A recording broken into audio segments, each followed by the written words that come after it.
لو انقطع الشيرنج بليز يعني انفورمي لو في اي انقطاع في الشيرنج، المحاضرة اختفت، يا ريت تبلغوني فورا يعني صوتي يعني. اوكي. طيب بسم الله الرحمن الرحيم، الحمد لله والصلاة والسلام على رسول الله. إن شاء الله we'll start this course evidence-based pharmacy, and we will start today to describe the overview about this course إن شاء الله. Actually, we have discussed this issue last week. We'll go through it very quickly, inshallah. Regarding to description, this course will handle, inshallah, to provide you as pharmacy student or as a pharmacy, inshallah, in future, a good understanding of the concepts and skills that required to practice evidence-based pharmacy. أنا عندي مصطلح جديد إلى حد ما يعني، وطبعا it's present before, but we have practiced it every day, and attention recently for practicing based on evidence, either in pharmacy or medicine, is very common in the last few years. أصبح اتجاه الناس كثيرا recently يعني لممارسة الطب أو الصيدلة يكون قائم على الدليل القوي والذي يمكن الاعتماد عليه. ده اللي احنا بنقصده ب evidence based practicing أو evidence based clinical practicing. This can be applied في الفارماسي، في الميديسين طبعا mainly، أو مصطلح نقدر نقول إن احنا يعني ننسب الفضل لأنه مصطلح mainly medical أو medicine and medicine school at the beginning starting to use this concept and can be applied in every field related to health and even related to non-health issue يعني fields like engineering. يعني عندنا برضو لو دورت في الانجينيرنج هتلاقي في evidence based engineering, evidence based agriculture and so on. يبقى أنا لما باخد قراري أو my decision if taken according to solid evidence, reliable, and in addition or as well as consensus of opinion of experts that based on these evidences, my decision usually will be successful and will achieve the objective. This course, inshallah, will get some hands-on experience that will use evidence-based databases. We'll use some databases معروفة، ويب سايتس وداتابيز معروفة اللي احنا ممكن ندور فيها ونحصل فيها على معلومة بسرعة. How to do critical appraisal after extraction of these evidences or these resources. These sources, we have to do some appraisal, some critical appraisal, in order to judge whether these evidences can be applied or cannot be applied, can be in the side or in the prefer of patient care or against the patient care or against the optimum patient service, and also how to calculate and interpret some statistical indicators that usually used in pharmaceutical and medical literature.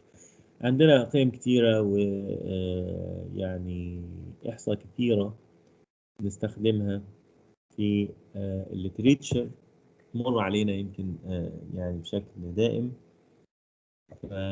For example يعني ال p value, what's the significance of p value? When can we use, for example, some of statistical tests and statistical calculations, and what are their significance, and how to judge the results from these statistical values and so on. This is very important to understand and very important to how to read these figures and these statistical values. سامعني كويس يا شباب؟ اي واضح يا دكتور. واضح. ايوه دكتور واضح. لو في أي مشكلة يا ريت تبلغوني يعني.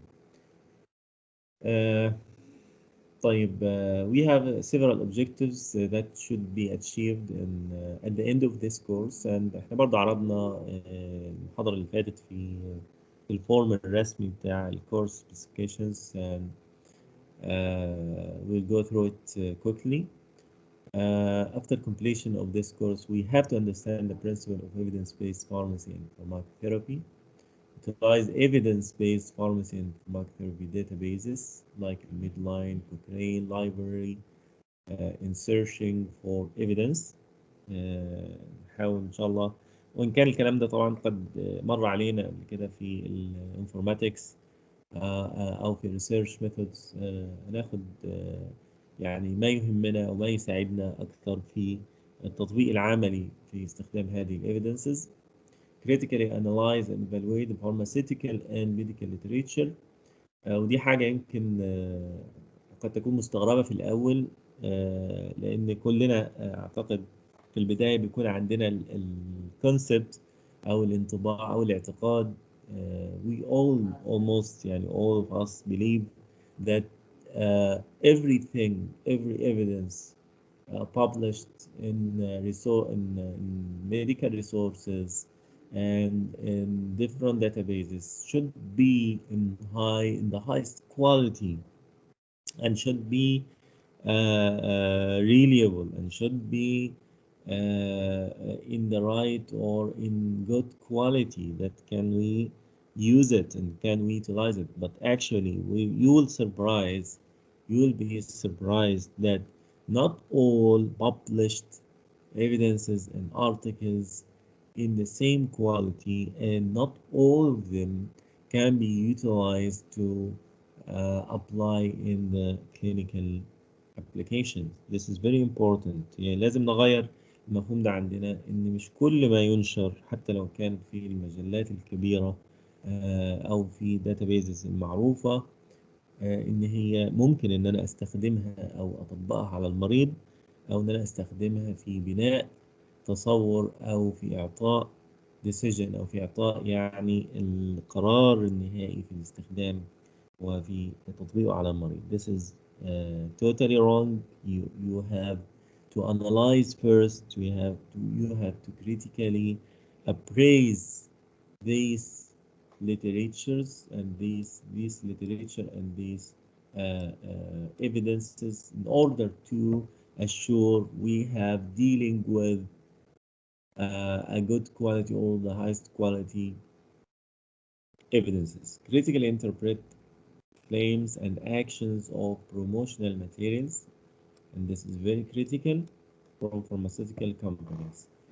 In order to judge the claims and the promotion and advertising actions of different pharmaceutical companies, to get these abilities, to get the ability to judge these advertising, we have to get the skill of how to critically analyze and how to get the right evidence on the therapy, on the intervention, in order to judge these companies' advertisement.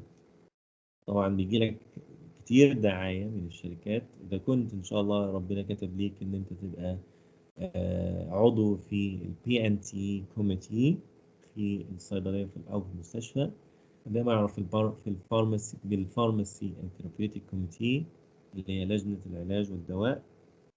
في كل مستشفى في هذه اللجنة اللي بتقرر اختيار الأدوية أو الجينيركس أو البراندز من الجينيركس المختلفة الموجودة في السوق. بتبقى شركات الأدوية حريصة إن هي تديك مادة إعلانية عن هذه الأدوية عشان تسوق طبعا ليها وتنهي القرار في صالحها. You have to be very careful during choose or during judging these drugs or these products by critically appraising the information that they introduce. الانفورميشن والمادة العلمية اللي بتعرضها الشركة إن إحنا لابد نتناولها بشكل يعني عقلاني جدا، بشكل علمي، بالستبس والخطوات اللي هنتكلم عنها إن شاء الله during this semester أو during this course إن شاء الله will help us to judge and to decide whatever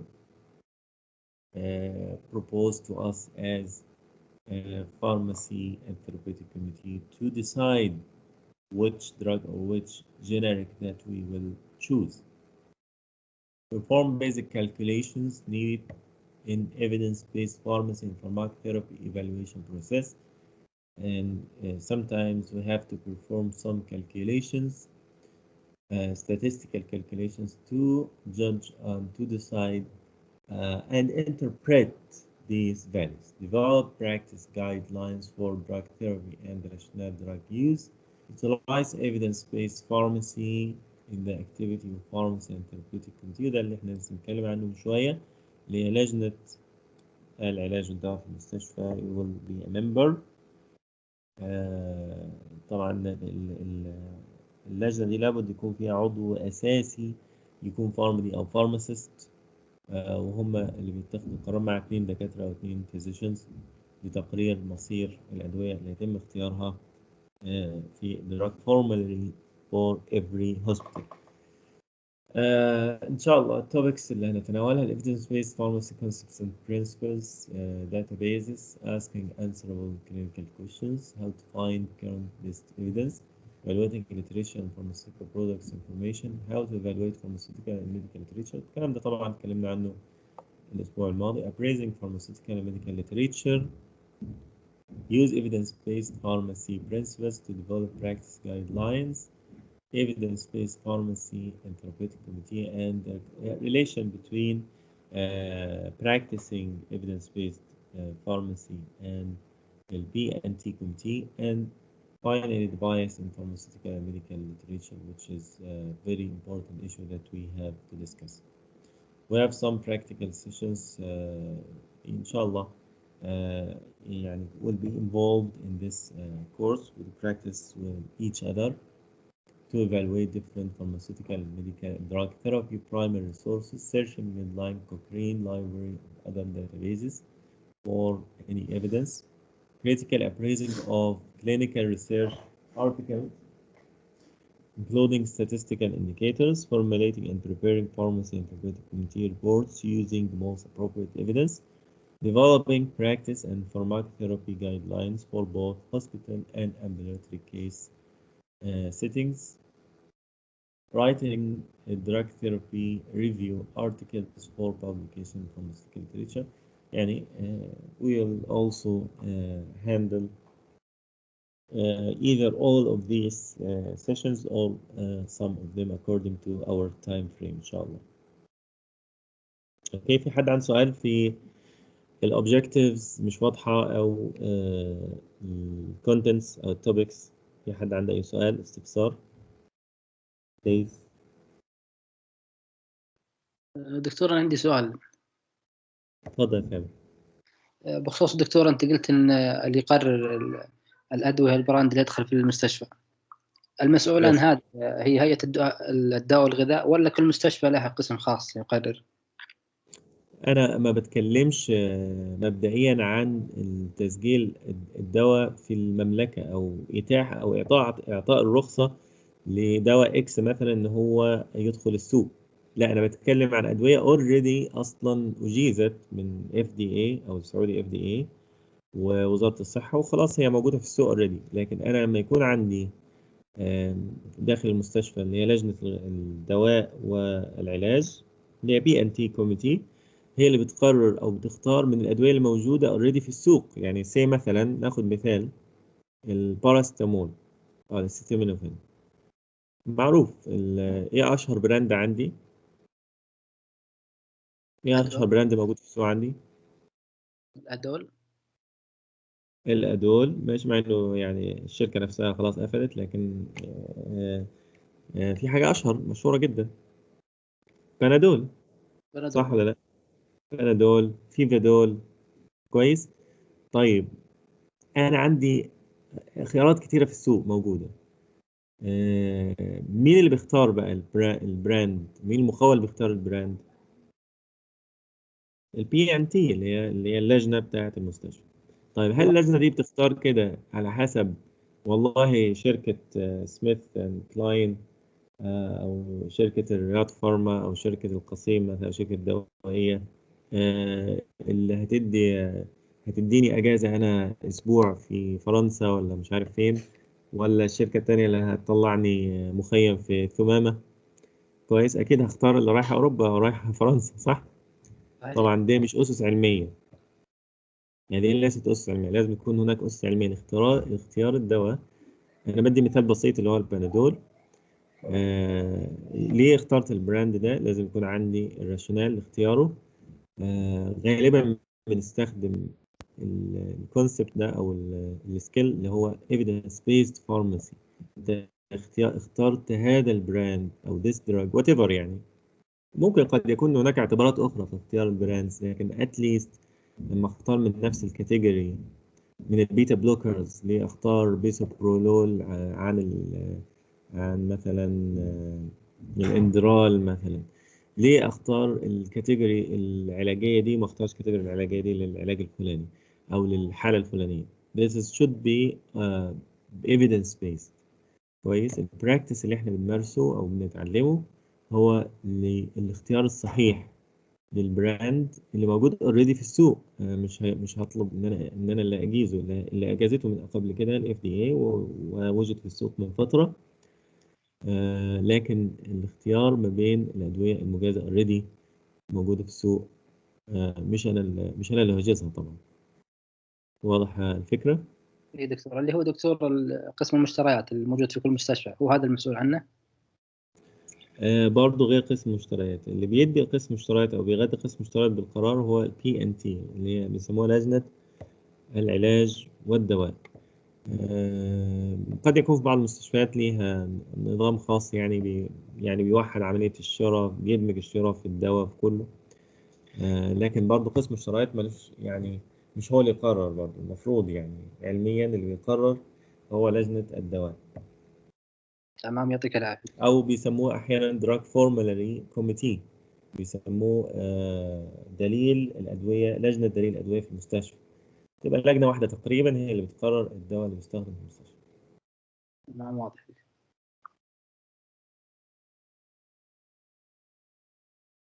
تمام. Let's get started in this course by introducing the importance of using of evidence-based pharmacy and evidence-based clinical practicing importance. What's the meaning of evidence-based pharmacy? It's a process to identify and use the best, not any evidence, the best available scientific evidence to guide decision making. So I have first to choose the best evidence from different evidences. وبالتالي الفيرست يعني one issue can be يعني supported by different evidences. For example, يعني using of a drug, a specific drug or specific intervention can be supported by 3 or 4 evidences. But not all evidences are equal in the quality. I have to depend on the best one. So I have first to decide. في الأول لازم أعمل decide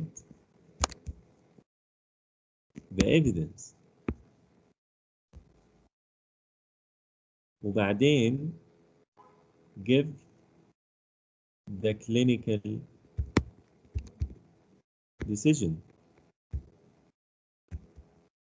يعني مش معنى ان انا جمعت او gather مئات او عشرات من الايفيدنسز استطيع كده ببساطه اقول انا قراري مبني على 100 evidence او 50 evidence وهو ده قراري. No, you have first to select the best one or the best group of evidence, then give your decision.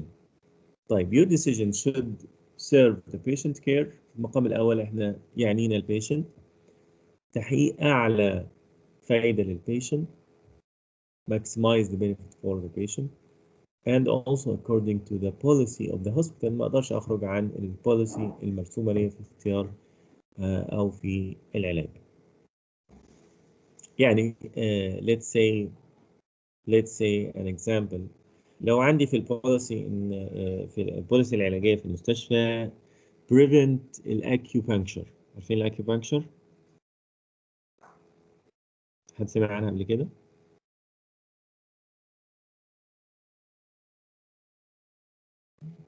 اللي هي الابر الصينيه. طيب لو كان عندي الابر الصينيه معروف، علاج شعبي صيني معروف، ويعني عليه ايفيدنس ان في فوائد في بعض الحالات. عندك البوليسي بتاعت المستشفى ان هي بتمنع استخدام الاكيوبانكشر، وعندك number of evidence with highest quality بتثبت مثلا الاكيوبانكشر مثلا يعني ان هي ممكن تعالج diabetes type 2. هل استطيع ان انا اخرج عن البوليسي واقول والله هستخدم الاكيوبانكشر instead of diamicron for example؟ ما اقدرش. يعني عندي policy، عندي general policy تمنع هذا الكلام. So making decisions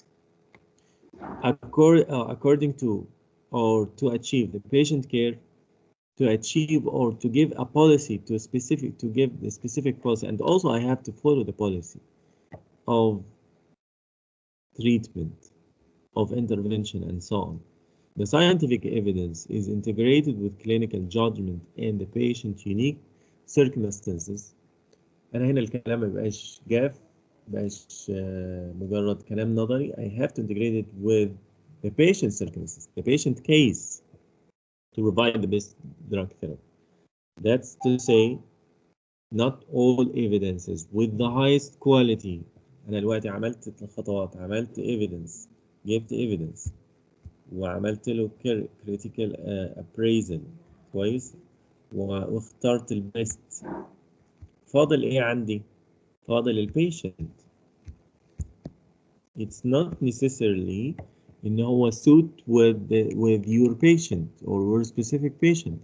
This is very important. اخترت الايفيدنس، اخترت البيست ايفيدنس بعد ما عملت تقييم. فاضل عندي ان انا apply to the patient, to my patient. طيب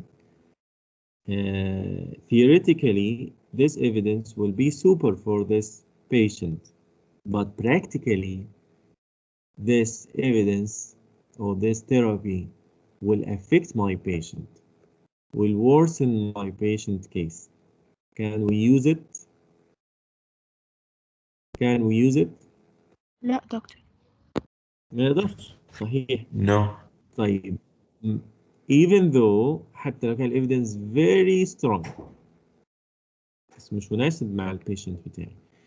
So the result is predictable improvement in patient outcome. So ده اللي يعنيني اصلا. انا ما يهمنيش ان انا والله جبت الايفيدنس بتاعي من مجله لانست ولا نيتشر، لكن ما ينفعش استخدمه على البيشنت بتاعي.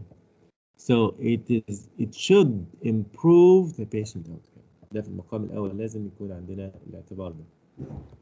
So evidence-based drug therapy decisions, I have to use it when there is an evidence of benefit lil patient and value and high value for the patient. It can be with very low value and have another evidence with higher value. Which one will be used? The highest value, the highest benefit. أنا بحصل على أعلى benefit.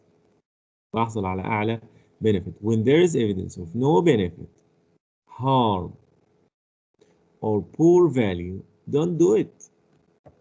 لو انت والله الايفيدنس اللي انت جايبها لو من اعرق مجله في العالم، okay, if you found it in the strongest journal with the highest, the most efficient committee or guidelines, and with no benefit or with poor value to your patient, don't use it. Don't use it. احنا مش بناخد الايفيدنس عشان يعني نشخص بيه ولا نتمنظر بيه. Don't use it if harming your patient or with poor value to your patient. When there is insufficient evidence to know for sure, be conservative. طيب لو انا ما عنديش الايفيدنس الكافي، you have to be conservative. لازم تكون متحفظ في استخدامه او تتوقف عن استخدامه لحد ما يبان لك الديسيجن، او لحد ما يبان لك قوة الايفيدنس، وتتأكد بشكل قاطع ان الايفيدنس will benefit the patient not will harm the patient. This is very important. تنتقلش ابدا من ال benefit to the harming effect. Unfortunately, many decisions are made based on unreliable evidence. Unreliable evidence. Do you know what the reliability mean? What reliability means? تفضل. You can count on it, like on the evidence to be true, to count on. To count? يعني إنه موثوق، إن تقدر تثق بالإيفيدنس كيف نفسه. أثق فيه طيب؟ How to get this? How to get this؟ يعني trust. reliable يعني موثوق، ده المعنى الحرفي، لكن ازاي اعرف ان الحاجة reliable؟ قد What يكون reliable؟ وين تشوف الإيفيدنس نفسه، يعني في أي مجلة أو من أي ممتاز. مصدر أخذته. حلو. ده this is the trick that you have to avoid يا محمد. ده المطب اللي هو الواحد يعني خايف نقع فيه. هل الريلابيليتي معناه ان الارتكل منشور في مجله قويه زي مجله نيتشر مثلا؟ Is it enough؟ ده اللي احنا لسه لا، قايلينه. This is not enough. This is not enough. صح ولا لا؟ تتفقوا معايا ولا لا؟ نتفق، مو كافي. مش كافي. So what is the reliability؟ لما اقول reliable evidence،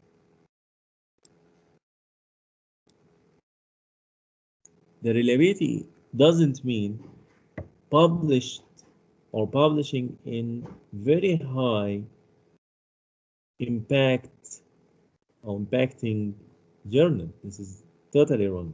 It means that when you are using the same intervention لو استخدمت نفس الدراج على سبيل المثال، intervention هنا عندي drug، you will get the same results in different populations.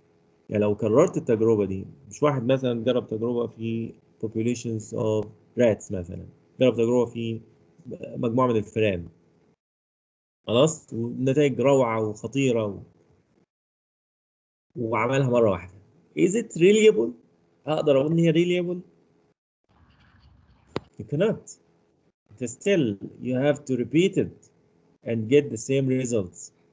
طيب I have also to get the same results in humans. طب هي نفعت في الفئران، ممكن ما تنفعش مع البني آدم. Get my point؟ يس، مثلا تنفع مع هالمجموعة بس ما تنفع مع المجموعة الثانية. بالضبط. فالريليابيليتي إن أنت to get the same results once you repeat the same factors or the same conditions of your experiment. لو كررت الاكسبيرمنت بتاعتك في مجتمعات مختلفة واستخدمت نفس الفاكتورز كويس، استخدمت نفس الكونديشنز، you will get the same results. You will get the same results. يبقى ده بقول ان عندي reliable evidence. طيب personal observation or experience or personal experience sometimes tends to overestimate the efficacy. أحيانا personal observation يعني الاعتماد على الآراء الشخصية برضو one of the mistakes of the in the clinical practice or in making decisions in clinical practice. I have to avoid it, or I have to avoid overusing this policy, okay, because there is tendency to overestimate the efficacy. لأن the personal observation sometimes be biased. أحيانا بيكون متحيز. طيب reasoning based on pharmacology, kinetics, or theory instead of patient-oriented evidence that matters is one of the fatal mistakes in the decision making in the clinical practice. We have to avoid this. Use of observation studies or case series to draw cause and effect conclusion. I cannot also depend on the observation studies or case studies that may not repeated in different other cases. يعني الكيس ستادي لما يجي يقول لك كيس ستادي انا عندي كيس لبيشنت استجابه قويه للباراستامول وقدرت اعالج بيه الكوفيد 19. One case I cannot make or build my decision on one case or two cases or three cases. I have to get the right evidence, the strong evidence. Okay, this is very important. Expert opinions plays a heavy role in medical decision making. احنا ما بنغفلش في نفس الوقت. We cannot ignore expert opinions as opinions are vary. Unbiased expert opinions very important.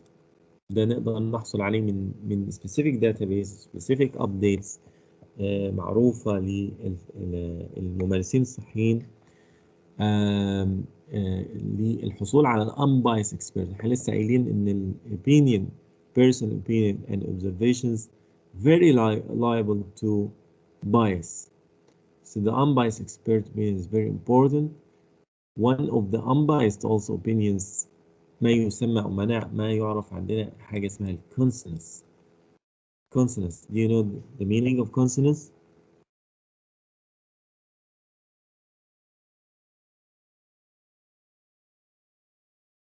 اسمعوا عن الآراء الفقهية لما يجي يقول لك الحتة يعني المسألة الفلانية فيها خلاف زي مثلا على سبيل المثال يعني أخذ مثال بعيد شوية لحم الإبل مثلا ينقض الوضوء أو لا ينقض الوضوء. في بعض المذاهب تقول بنقض الوضوء والبعض الآخر لا ينقض الوضوء. لكن في مسائل إجماع الكونسنس هو الإجماع اللي هو الأجريمنت جنرال أجريمنت كل الفقهاء اتفقوا على إنهم ينقضوا الوضوء مفيش حد اختلف. ده اللي احنا بنسميه كونسنس. There is agreement or as a يعني as a fact we can introduce for example calcium channel blockers في treatment strategy for example for congestive heart failure. There is a consensus. The إجماع مين؟ إجماع expert according to uncontrolled clinical trials or experience. So the consensus with unbiased expert opinion يعني from experts can be used for making a decision or making clinical decisions بالشروط اللي احنا ذكرناها. لكن لو كان عندي bias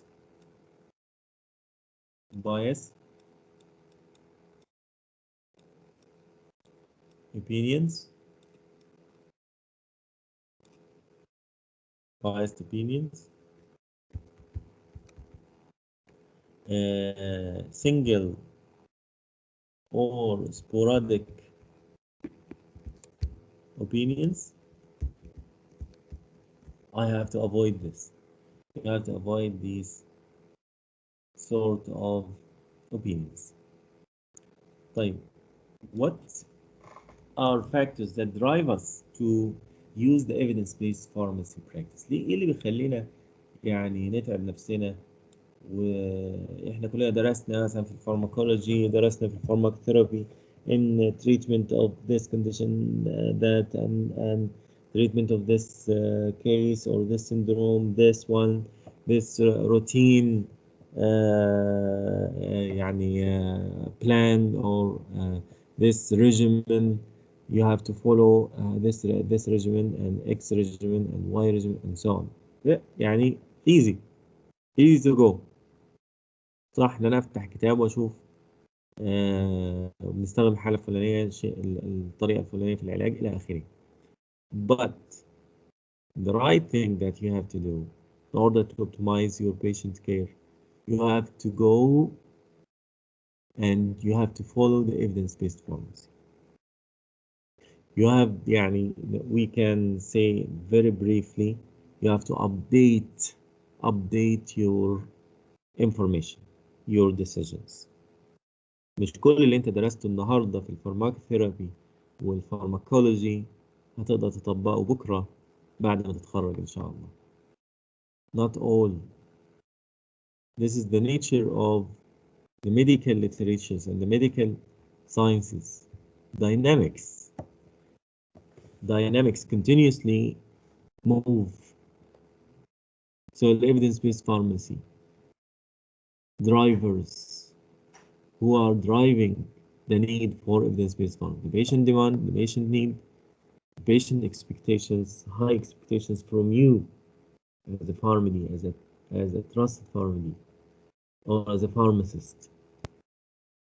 The population aging, population development, advances in healthcare and pharmaceutical technology. كل يوم في تكنولوجيا جديدة، كل يوم في techniques، كل يوم في development في الاندستري، في techniques، في new dosage forms, new combinations, novel drugs, novel structures. كل يوم لم أكن مبالغ، كل ساعة there is a new advance, new development. So how you will update yourself without using this approach? Professional expectations.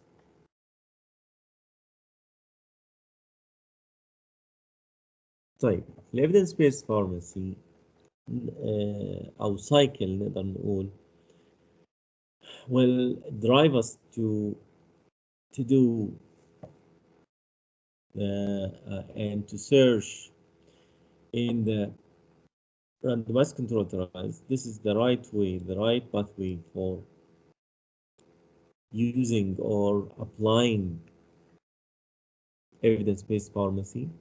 You have question, you have enthusiast, you have the driver.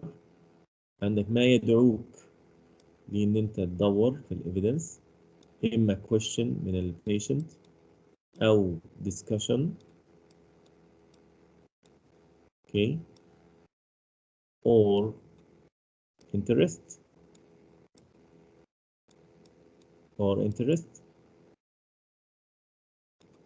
You are interested in searching something. Okay, you have different drivers. So when you are going the right through the right way, first you have to go through evidence-based practice of pharmacy. That you have to search or looking for the evidences that should be unbiased. That mainly انت هتدور كفارماسيست او كفارمدي هتدور في ما يعرف randomized controlled trials. طبعا different types of studies we will discuss ان شاء الله. And I believe that you have studied before, but we will get a brief about different types of studies. أهم study عندنا، أهم نوع من studies الكلام عليها بنستخدمها mainly في evidence based practice هو randomized أو RCT randomized controlled trials according to the number of included participants. كل ما يزيد مع النمبر كل ما يكون ال RCT strong. Inclusion and exclusion criteria I have to study the inclusion and exclusion criteria and how they apply these criteria, الblinding والباور، كل ده ان شاء الله مش هندخل في تفاصيله لان هنتكلم عنه بتفصيل وهنعدي عليه ان شاء الله يعني to digest it very well باذن الله. طيب بعد كده بطلع ب evidence او بطلع ب evidence او بقرار decision. I have to include it or practice it clinically on my patient. طبعا بعد ما اتاكد ان suitability of this evidence to my patient. This is the right way, the systematic way to get my decision or my evidence, okay, to use it in my clinical practice. عندي طريق تاني ممكن استخدمه واتكلمنا عنه and I can integrate it, okay، اللي هو ال open bias studies or opinions and we can use it also in clinical practice, but this is the negative way. This is the false way to get the clinical practice or to integrate it in the clinical practice, because here number of errors will be more. هنا في errors كتيرة، في bias، في تحيز، ففي negative impact، لكن positive impact على my patient will be through the evidence-based, will be through the finding the unbiased randomized controlled trials with the highest quality. Okay. طيب في بعض الأحيان بنلجأ إلى systematic review to shorten my time, to save my time and efforts. طبعا هنتكلم عن systematic review إن شاء الله later on and how also to evaluate systematic review. Briefly, systematic reviews are those reviews that allow us to get a conclusion from several multiple unbiased randomized controlled trials. يبقى أنا بجمع أو بعمل بشوف overview over a lot of randomized controlled trials. يعني بنعمل contrast, we doing contrast between those randomized controlled trials and try to estimate and try to extrapolate the results from these trials. So overall, the pharmacist should do the right interventions. The main objective in healthcare is to do good more than harm. انت عندك بالانس، عندك ميزان بتوزن بيه البنفيت وتوزن بيه الهارم. Which one should overcome؟ لازم يكون عندك البنفيتس، لازم يكون عندك البنفيتس. Pharmacists are very aware of the need to balance benefit of an improvement with the risk causing harm, either temporary or permanently. So you have three possibilities when you are intervened with the patient: doing more good than harm, doing more harm than good, unknown whether of benefit or not. What is my decision through or against these three different situations؟ بعمل ايه؟ الحالة الأولى اللي بمر فيها اللي هو does more good than harm. I have to promote the intervention. لو لقيت الانترفنشن، لو لقيت الايفيدنس بتاعي is or can achieve benefits and here benefits will be more، كفة البنفيتس is more than harm، هنا باخد الانترفنشن بتاعي، باخد الانترفنشن. عندي اي انترفنشن اللي هو الدراج او whatever بيكون لي benefits and harming benefit effects and harming effects. طيب I have to go through and balance the benefits and harm. Once get more benefits than harms, I have to use it if affordable.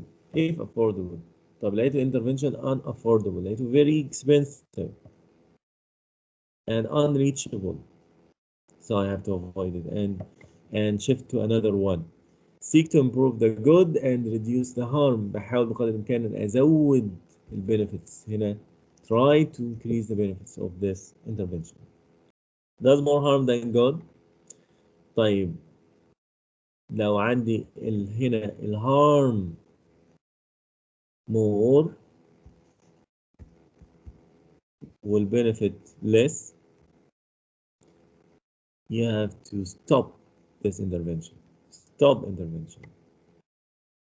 And still, if it cannot even, or especially if you cannot improve.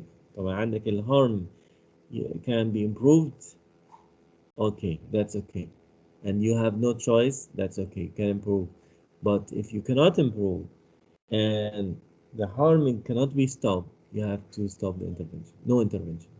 طب الحالة الأخيرة بقى, unknown whether of benefits or not, you have surrogate, you have two equal expectations.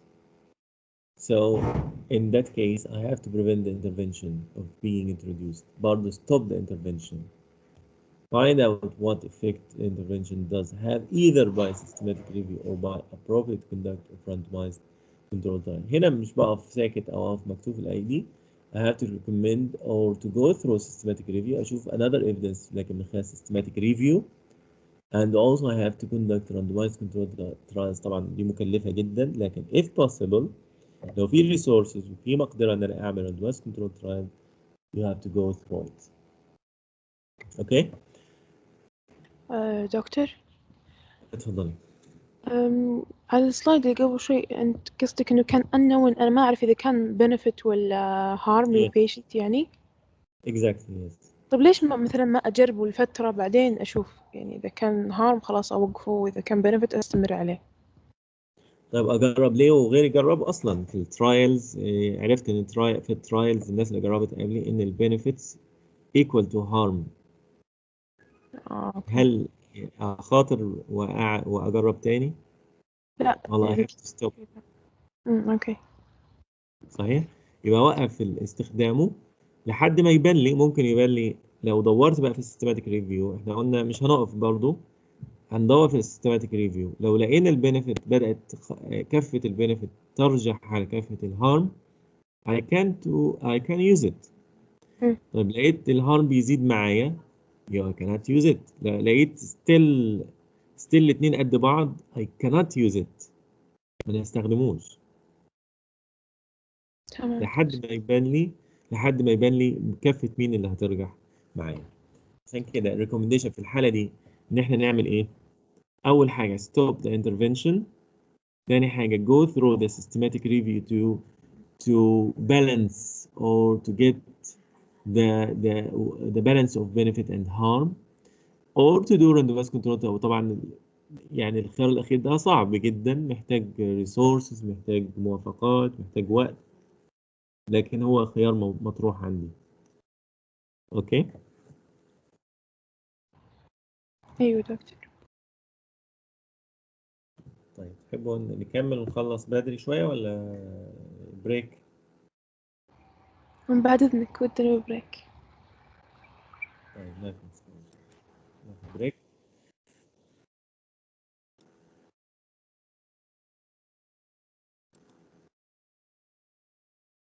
Okay, just 5 minutes.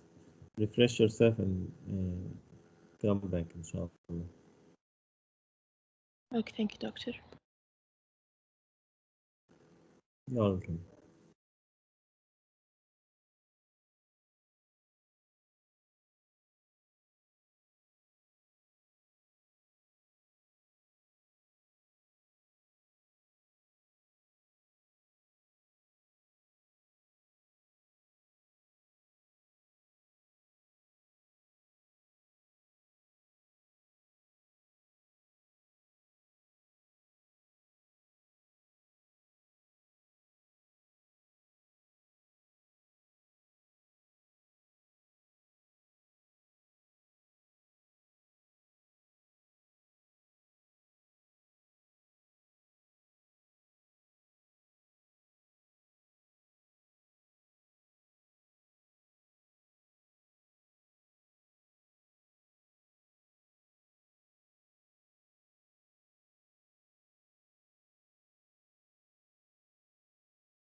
بسم الله الرحمن الرحيم.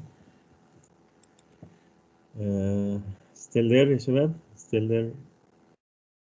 أيوة دكتور. موجودين يا دكتور. يعطيكم العافية. طيب how to increase كان احنا just discuss it, how to increase the or decrease the harming effects of the intervention and increase the benefits. So we have to increase the good or the benefit harm ratio. And this is one of the important tricks that we have to consider in practicing evidence-based pharmacy. Time delay from publication to acceptance for a novel intervention may be several years. وده يمكن يعني على من خلال تتبع ال history of some interventions نلاقي إن في أمثلة كتيرة، لقينا إن في gap, wide gap between the approval of a novel intervention and the publication of the same intervention. يعني إيه؟ يعني بعض الأحيان يتوصل العلماء أو يتوصل الباحثين إلى one of the good interventions with good benefits for the patients and go through different phases for approval and for official approval, which will take time. And this can deprive the patient from the good benefits from this intervention, waiting for the final approval. في أمثلة كتيرة نفع على سبيل المثال قديما في الستينات كان هناك أو كان الانترفنشن في treatment of myocardial infarction in a paper which has become a classic in the treatment of thrombolytic therapy في myocardial infarction كان at the beginning of 1960 في الستينات، في بداية الستينات. So recommendation at this time of clinical trials or randomized controlled trials إنه to use thrombolytic therapy for treatment of myocardial infarction. في البداية كان عندي بداية استخدام الثرومبوليتيك intervention في حالات myocardial infarction كان في الستينات. كان عندي just 3 randomized controlled trials. عدد البيشنت مش كتير قوي، أقل من 100 تقريبا. وكان الريكومنديشنز اللي احنا نستخدمه، لكن تخيل معايا هنا حصل ابروفل في الثمانينات، ابروفل رسمي حصل في 80s 80s. تخيل هنا في كام جاب سنة، كام سنة، أو سوري الابروفل الفاينل ابروفل حصل في السبعينات 1970. هنا الجاب كام سنة؟ 10 سنين. Yes, 10 years. So 10 years until final approval of using thrombolytic in myocardial infarction. So once you could use this at 1960. وفي يعني أيضا يمثل قديم شوية، لكن يعني في الوقت الحالي اللي احنا عايشين الظرف الحالي مثلا في التريتمنت ريجيمنز اوف كورونا فيروس، بص كده هتلاقي الريجيمنز مختلفة وكثيرة جدا. لكن كان عنده ريجيمن وكان عنده كيس ستادي وكيس سيريس وحصل على بعض النتائج الجيدة استخدمها. لكن any of these regimens finally approved? No. Actually no. I don't have to wait this very long time to get the benefit to my patient. Okay. فهنلاقي هنا على مر السنوات هنلاقي ان الكونسنس بيزيد معايا. فهنا عدد البيشنت كان قليل، فبالتالي كان عندي ده بسميه، هنعرف بعد كده في الاحصاء. في البدايه الجراف ده بنسميه بلوت جراف، أو الفورست جراف بنقارن ب يعني النتائج المختلفة للراندمايزد كنترول ترايلز، وهي toward الكنترول أو toward treatment. كنترول يعني no treatment، وبنشوف السيجنيفيكانس ليه. لاحظ هنا السيجنيفيكانس هنا ما فيش almost no significance. اوكي، بدأ السيجنيفيكانس يظهر معايا من امتى؟ من 1970. وده طبيعي لان انا عندي عدد البيشنتس number of patients are less، عندي عدد البيشنتس قليل، وبالتالي ما يعرف ب اللي هو ال period of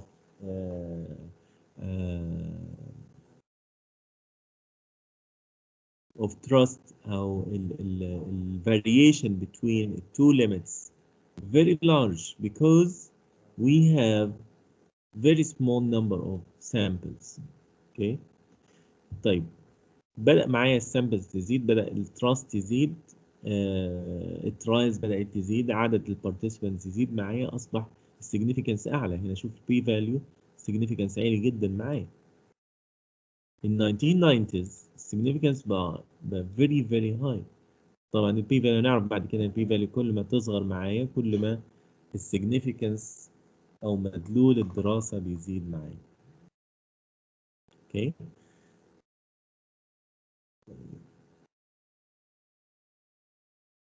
So even though it was shown that thrombolytic therapy was beneficial in the mid of 1970s, these results were not routinely used until the late 1980s. يعني أصبح هناك consensus، أصبح هناك إجماع في الثمانينات بعد delay about أنا أقدر أقول 20 سنة مش 10 سنين في الحقيقة، لأن بداية استخدام الانترفنشن كان في الستينات وليس في السبعينات. يعني قعدنا 20 سنة لحد ما نحصل على الكونسنس، بينما انت حرمت المريض بتاعك من استخدام الثرومبوليتكس طول هذه الفترة. لو استخدمنا الروتين ابروتش، لو استخدمنا اللي هو الكونسنس ابروتش او الاوبينيون ابروتش instead of evidence based practice.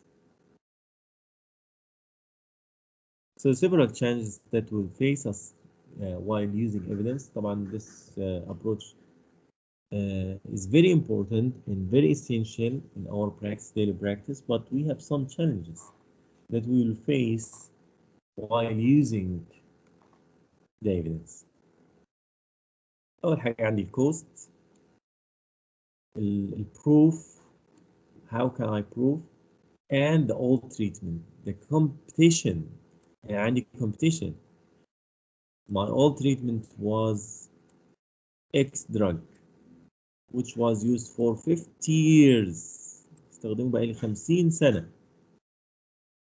ويجي واحد أو فريق لسه طالع النهارده يقول لي والله you have to use Y drug that recently give this benefit more than X drug. So this is one of the challenges. ازاي تغير عقلية الأطباء أو physicians أو prescribers to change or to alternate the drug from the highest يعني the most beneficial drug. Okay, so the cost is very important. Usually physicians resist the new decisions or the new interventions. So the physician autonomy, one of the challenges, the challenge pharmacists, especially in P&T committee or in making a decision, clinical pharmacists sometimes will face this challenge due to the physician autonomy, due to the cost. The pharmacists are ready to be involved in the innovation and knowledge, should take the opportunity to make the evolution in healthcare field. طيب، وبالتالي أنا هنا applying the evidence-based pharmacy should be one of the basic body in our practice due to the different advantages, several advantages. For example, guides prescribing decisions to get predictable improvement in patient outcomes. طبعا زي ما قلنا الهدف الأساسي main objective to increase the outcomes, to increase the patient outcomes. Maybe sort through the marketing opinions, theory to get an accurate assessment of the benefits and the risk of various treatments. زي ما قلنا قبل كده يجيلك دعاية، شركات دعاية كتيرة قد تكون دعاية حقيقية صحيحة، لكن you have to judge the benefits and the risks. Can identify and target opportunities to improve drug therapy. Assist with decisions about use of limited resources. لو عندك limited resources, it will help us to decide and to alternate or exchange some expensive drugs to other or with other cheaper drugs. Provide incentive to conduct useful research. This is very important. الحقيقة دي حاجة يعني تعود بيها عليك أنت شخصيا to improve your abilities to develop yourself in the research field. Not everything is 100% beneficial. We have some disadvantages. Studies may not answer the question that you are trying to answer because some evidence may lack or with low quality and sometimes give us surrogate endpoints. ما بيبقاش عندي زي ما قلنا من شوية، ما بيبقاش عندي short cut. اوكي، أو علامة واضحة ما بين البنفيت والهارم. This is ما يعرف ب surrogate endpoint. ما عنديش short cut، ما عنديش أو cut off between the benefits and harm. This is يعني one of the actually annoying problems that sometimes facing في بحثنا عن strong evidence will apply evidence-based pharmacy. Body of evidence continues to change. كتير من الويب سايتس وداتابيس changed dynamically.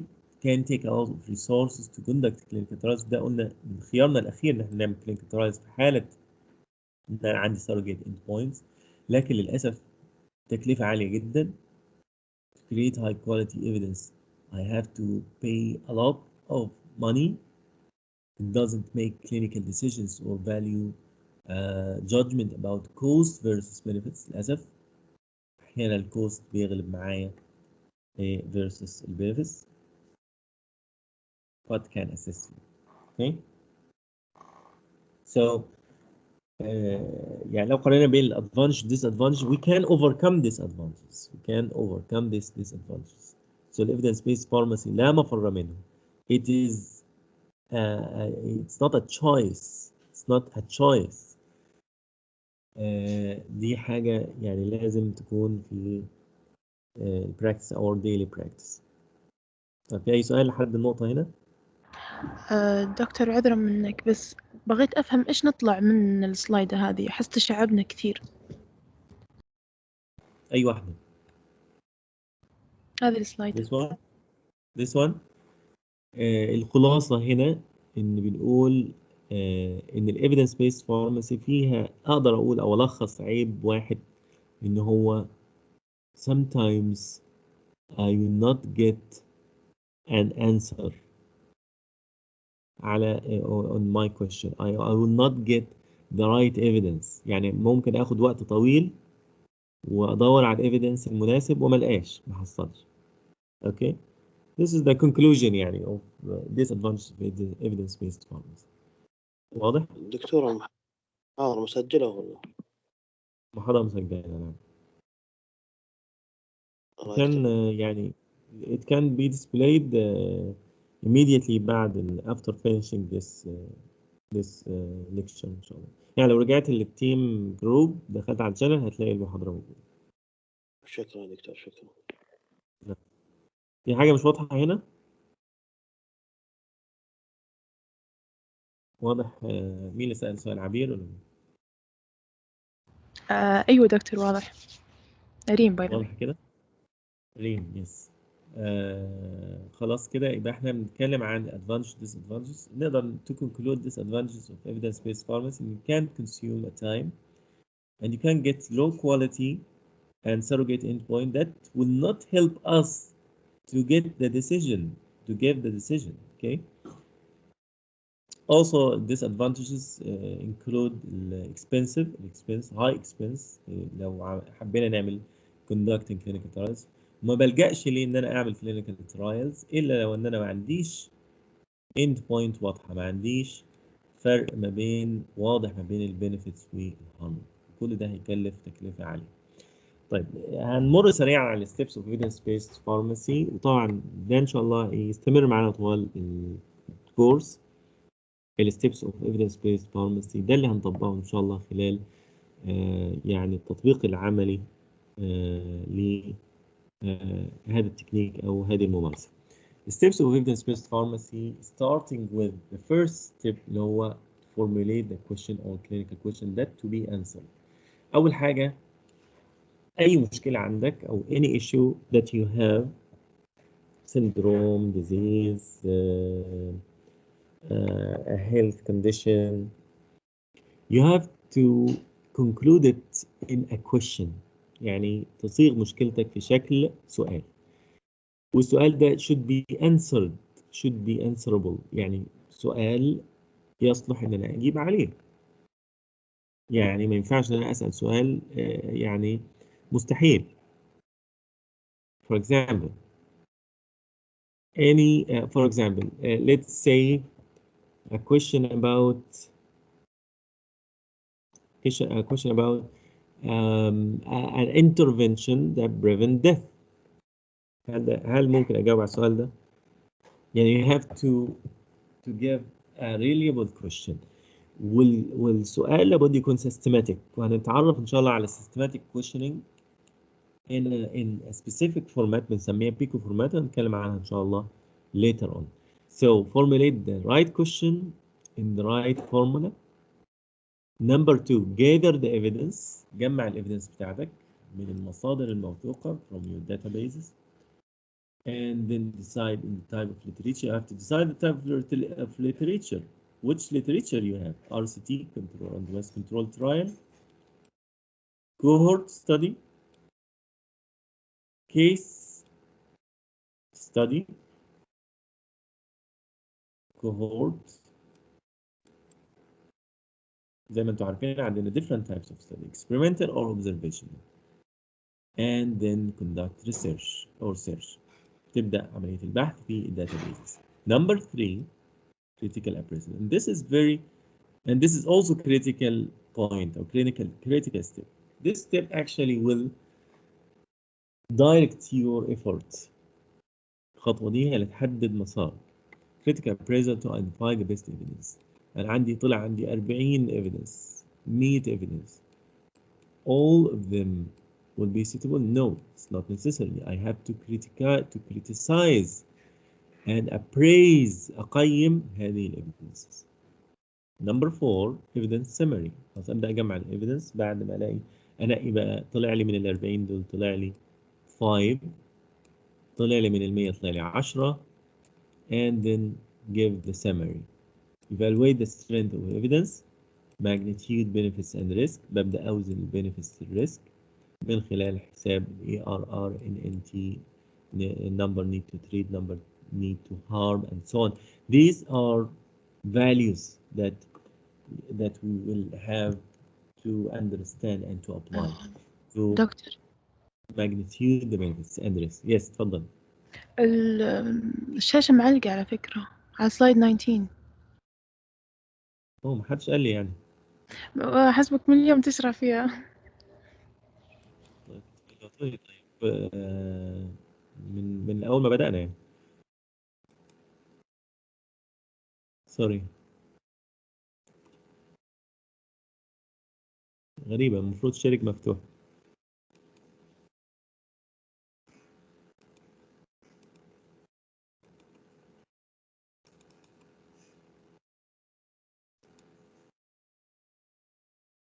كده واضح؟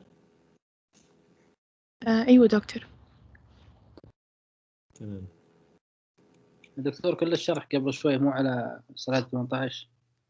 لا أنا وصلت 28. لا شيء.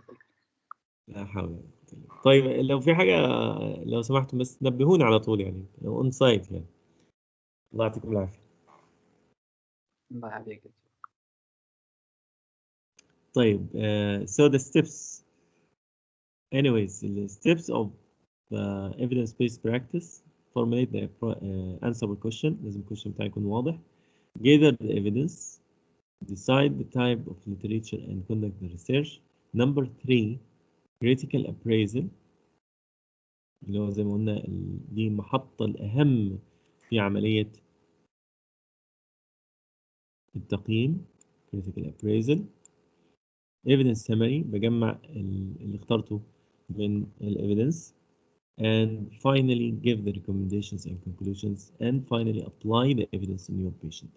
And you have also to see whether the evidence suitable for your patient or not. Apply the evidence. So the step number 1, formulate the clinical question. I will go through, inshallah, in details in every step, inshallah. And this is briefly what are the steps of evidence-based practice. Number 1, زي ما قلنا, formulate the clinical question. It's very important, and this one will direct your direction. Very important step. And sometimes will be very difficult step to decide which question that you will decide, and that will answer your issue. You will answer your will solve your problem. will get you right evidence. بعض الأحيان evidence بيكون موجود قدامي، موجود present and very strong with high quality, but your question was wrong and direct in a wrong pathway. انت لما بتيجي تدور في الداتابيز لازم يكون عندك question. بعض الداتابيز سهلت عليك الموضوع وعملت لك خانة خاصة بالكويشن على حسب البوينتس أو الفورمولا اللي هنتكلم عنها إن شاء الله البيكو فورمات. So the question should be well constructed to guide the process. Also it will direct your search pathway. Okay. الشاشة اتحركت عندكم ولا لا؟ clinical questions. ايه كويس يا دكتور. تمام. So your clinical question should involve the PICO format. أنا عندي الستاندرد فورمات اللي بستخدمه. فورمات بسميه البيكو اللي هو standing for population, P for population, I for intervention, C for comparison, and O for outcomes. Don't worry, we'll use it يعني repeatedly إن شاء الله to get the right answer. But if you want to get the right answer, it's highly recommend to use this format. الكويشن بتاعك لازم يشتمل الأربع items دول or at least 2 items out of 4 items. إيه هم الitems دول؟ Your question should involve the population or and most likely will use population or the clinical problem or disorder. Population اللي هو population of patients. مين هم المرضى بتوعك؟ لازم تحدد الpopulation. Are your population adults or childs, infants or kids, male or female, black or white, okay, pregnant or non-pregnant, and so on. Hypertensive patients or normal patients, normotensive patients, diabetic patients, non-diabetic patients. So population is very important. Your question should not lack population. طيب intervention, what the type of intervention؟ طبعا احنا كفارم دي عندنا نوع من الانترفنشن هو غالبا اللي بنستخدمه. الانترفنشن اما diagnosis، your intervention في بتاعك اللي انت المفروض تستخدم diagnosis، therapy،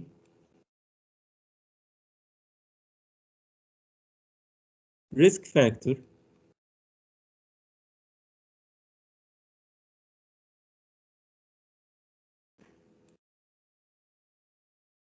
اوكي and so on. طيب احنا يعنينا ايه هنا في من الانترفنشن؟ which one will be most common that we will use as a formula? diagnosis ولا therapy risk factor؟ الريسك دكتور أتوقع. مفيش اجابه ثانيه؟ ثيرابي. ثيرابي يس. ثيرابي هو الانترفنشن الاساسي بتاعنا احنا كفارمدي، احنا بنستخدم ثيرابي عشان نشوف تاثيره على البيشنت. طيب الكومباريزون it's not necessary to be a comparison، دي من الايتمز ممكن نستغني عنها. اوكي comparison، هل في comparison انت بتعمل comparing لانترفنشن لدواء معين مع كنترول او مع بلاسيبو او مع جولد ستاندرد، حاجه انت بتستخدمها معروفه وقديمه مشهوره. So the comparison sometimes is there and sometimes not there. ممكن اقول في comparison او ما فيش comparison. طيب what are the outcomes؟ What are the outcomes؟ هي النتيجة المرجوة اللي انا هحصل عليها.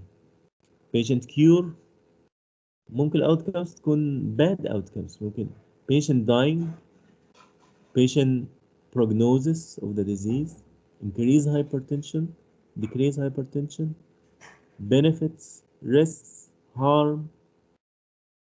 So these are the main 4 items that we will إن شاء الله ما تقلقوش يعني نقولها كتير ونستخدمها طبعا في practice اللي هو population intervention comparison outcomes. Your question should include these 4 items.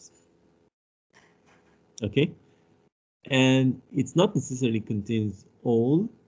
It can contains only population and outcome. It can involve population intervention outcome without comparison. It can, and this is the ideal, can involve all the items. Let's get an example. For cigarette smokers, does very clean differ the efficacy of promoting long-term smoking cessation than bupropion, sustained release? Two drugs, two different drugs. Let's say V and B, or nicotine releasing batch or tissue in the primary care settings. لاحظ معايا هنا ان انا عندي population محدد وهم مين البوبوليشن بتوعي؟ cigarette smokers. مش هقول بقى شيشة smokers ولا يعني ولا كنابس smokers، cigarette اللي هو النيكوتين المعروف، مدخنين، ما اقولش كل البوبوليشن. اوكي طيب ايه هو الانترفنشن؟ انا سالت في الاول خالص قلت عايزين نستخدم حاجه جديده هنا. الانترفنشن is the new one اللي هو فارنكلين، اللي هو الفارنكلين. تمام this is the new intervention. واضح؟ new intervention. طيب ايه الكومباريزون؟ الادويه اللي كانت بتستخدم قبل كده بروبيون او نيكوتين or بلاسيبو، ممكن اعمل كنترول مع بلاسيبو، حد ما بياخدش حاجه، مجموعه ما بتاخدش حاجه. انا عندي جروب 1 جروب تريتمنت جروب اللي هو فارنكلين اللي هو الدراج الاساسي اللي انا عايز استخدمه، واقارنه ب all the drugs or standard gold. These are standard goals. نيكوتين معروف بستخدمه عشان الناس تبطل تدخين، او بروبيونون او البلاسيبو اللي هو non using anything can be used also. طيب ايه هو الاوتكم المتوقع؟ what is the outcome؟ what are outcomes؟ توقع smoking cessation صح؟ خلي بالك احيانا الاوتكم بيكون محدد very limited at 1 year. smoking cessation بعد 10 years ده target؟ لا مش target. 5 years you have to define it very accurately. يبقى انا عندي smoking cessation during 1 year or at 1 year is my outcome.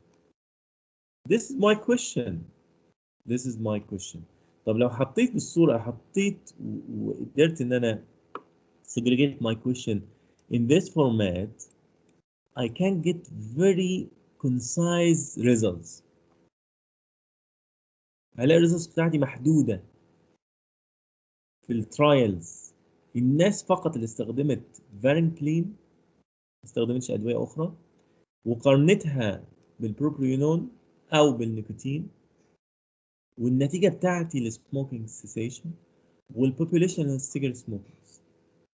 أنا حددت ممكن I can get for طبعا around the world.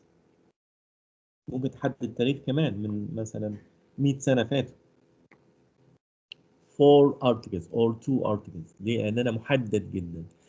طب تعالوا معايا كده نلغي الخيار ده والخيار ده. How can we get articles؟ لما أحصل على كام article هنا؟ تتوقعوا هتزيد معايا الارتكلز اللي هحصل عليها ولا هتقل؟ تزيد. احسنت، تزيد. ليه؟ لان انا بدور في كل السيجار سموكرز هتلاقي ارتكلز ملايين الارتكلز على السيجار سموكرز، صح؟ ولا ان في محاولات للسيجار سيسيشن حتى في سنه. وممكن يطلع لي لو لغيت التو ايتمز دول انترفنشن كومباريزون ممكن يطلع لي 1000 ارتكلز. طيب ادور في 4 ولا ادور في 1000 اسهل؟ which one is easier؟ 4 أكيد. ما في شك. يبقى انا هنا to be concise and to be accurate to get the right decision or the right evidence. sorry. لان انا عندي خطوه بعد كده لسه هنقولها اللي هي gathering evidence والcritical appraisal. ان انا ادور في 4 أو 2 articles او limited number of items of evidence is easier than ان انا to get thousands of evidence to get the right evidence. بعد كده بعمل gathering evidence. When evaluating drug therapy, several types of literature are typically most useful. زي ما قلنا أهمهم ال RCT ال randomized controlled trials و systematic review لل randomized controlled trials وال evidence based guidelines. evidence based guidelines. كل دي مصادر ممكن أحصل عليها بالإيفيدنس وهنتكلم عنها برضو بالتفصيل إن شاء الله. كل الخطوات دي هنتكلم عنها بالتفصيل لان هي دي الممارسه اللي هنتبعها ان شاء الله. الايفيدنس انواع مختلفه لعلها ان شاء الله يعني we can postpone discussion on this point ان شاء الله next lecture. اوكي نتوقف هنا نكمل ان شاء الله الاسبوع القادم. في اي سؤال؟ يعطيك العافية دكتور. الله يعافيك.